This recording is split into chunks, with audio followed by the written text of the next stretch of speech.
Oh, yeah. Every verse, every prayer, drawing closer, he's always there. Deep dive devotional, come and see. God's love abounds, it sets us free.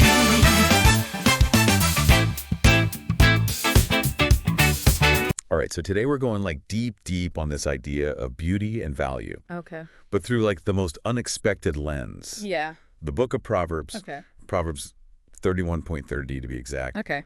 We've got that, and then we've also got this modern meditation that was written on this proverb. Right. And it is fascinating Yeah. to see how this ancient text Mm-hmm. tackles something that is so relevant like today Right. in our world Yeah. of like perfectly curated Yeah. Instagram and TikTok Mhm. and everything like that. Yeah, yeah.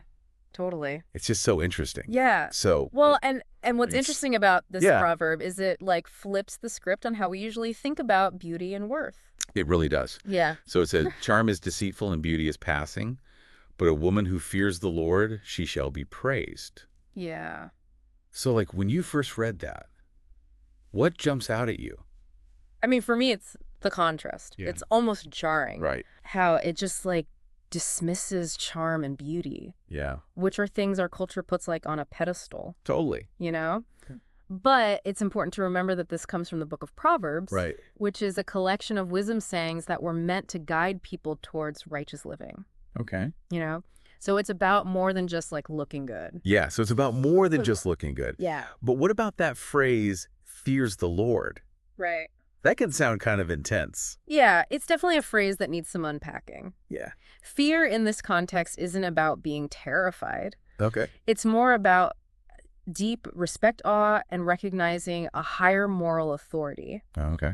Think of it like having a North Star, Hmm. you know, a set of principles that guide your actions and shape your character. Okay, so it's about aligning your life with those principles. Right. And the meditation that we're looking at today connects this idea to the pressure we feel today, especially online, Yep. to project a certain image.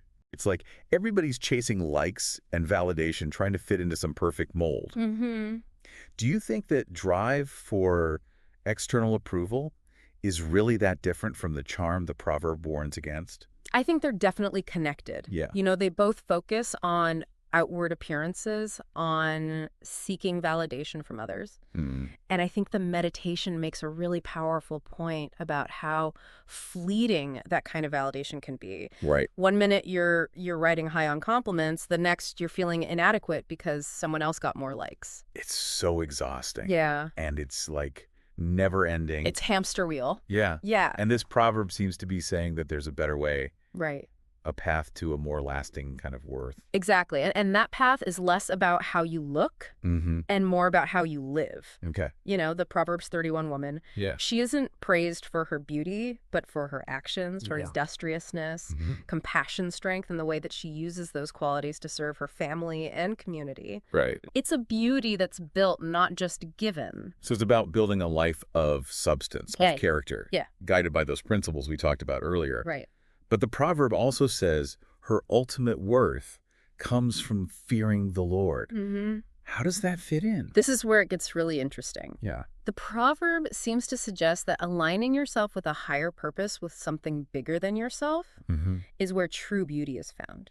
Okay. It's a beauty that transcends the physical and speaks to the core of who you are. You know, the meditation touches on that too. Mm-hmm. It talks about a beauty visible only to the one who sees the essence of our souls. Right. And I think that idea resonates even if you're not religious. Absolutely. It's about recognizing that there's more to us than meets the eye. Right. And while the language in the proverb is specifically about a woman, Yeah. I think that the core message applies to everyone. Mhm. We all have that capacity to cultivate that inner beauty through our actions, choices, and the values we live by. So if we step back from the filters and the carefully crafted online personas, it seems like the takeaway here is pretty clear. Yeah. True beauty and worth are not about chasing fleeting trends or external validation. Mm-hmm. They're about living a life of purpose and integrity. And that brings up a really important question Yeah. for you to consider. Okay. If the things that the world tells us to value feel shallow or unreliable, Mm-hmm. where do you find a sense of lasting worth and meaning? Yeah. What does it look like for you to cultivate that inner beauty in your everyday life? Yeah, such a great question for all of us to think about. Yeah, Well, thanks for diving in with me on this. I absolutely. think that was really fascinating, and I really appreciate your insights. Happy to be here. All right, everybody. We'll see you next time. See ya.